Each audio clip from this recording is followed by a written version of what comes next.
tiradii ugu badnayd abid golaha wakiilada jamhuuriyadda Somaliland ee soo gaadha dalka Kenya oo muddo dhowr maalmood ku sugan magaalada Nairobi ayaa ka warbixiyay hawlihii shaqo ay u yimaadeen dalka Kenya iyo waxyaabihii uga qabsoomay wafdigan ka socda golaha baarlamaanka jamhuuriyadda Somaliland oo ah guddiga nabadgelyada iyo arrimaha gudaha oo ay weelinayaan xubno ka mid ah xeer ilaalinta jamhuuriyadda Somaliland ayaa maalintii shalay toolaha kulan ballaaran la qaatay xubno ka mid ah baarlamaanka dalka Kenya iyagoo maantana ku sugan xafiiska Somaliland ay ku leedahay dalkani Kenya ayaa TV-ga qaranka jamhuuriyadda Somaliland ee ka howlgala magaalada Nairobi ay uga warbixiyeen hawlihii shaqo ay u socdeen iyo waxyaabihii uga qabsoomay wafdigan uu hogaaminayo gudoomiyaha nabadgelyada iyo arrimaha gudaha ee baarlamaanka Somaliland Bashir Sheekh Xasan Tukaale ayaa waxa ka mid ahaa Cabdiqaadir Xaaji Ismaaciil Jirde Xaashi Xuseen Caabi Maxamuud Jaamac Dable Cabdilaahi Xuseen Balaaki ogayaha guddiga Cabdiraxmaan Jaamac Nuur la taliyaha dhinaca sharciga ee golaha Mustafa Maxamuud Xaaji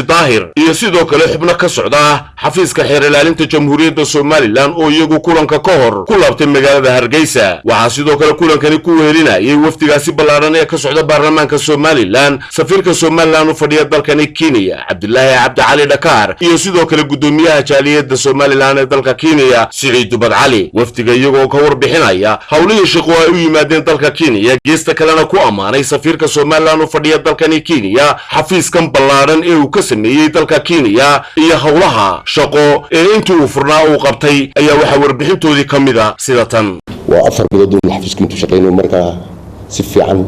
ayaa hadda dadkii soo baranayaan visa hadda waan bixinaa dhowr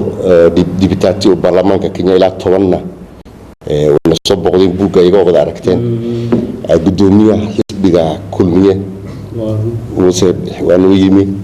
noo fari gudoomiyaha baarlamaanka ayaga waa noo yimi noo fari adbay ugu farxeen shaqadan qabanay iyo hawshan ka wadno Kenya san isu soo dhaweynayno labada dal xiriirkooda iyo wasiirka arrimaha dibadda waa noo yimaysna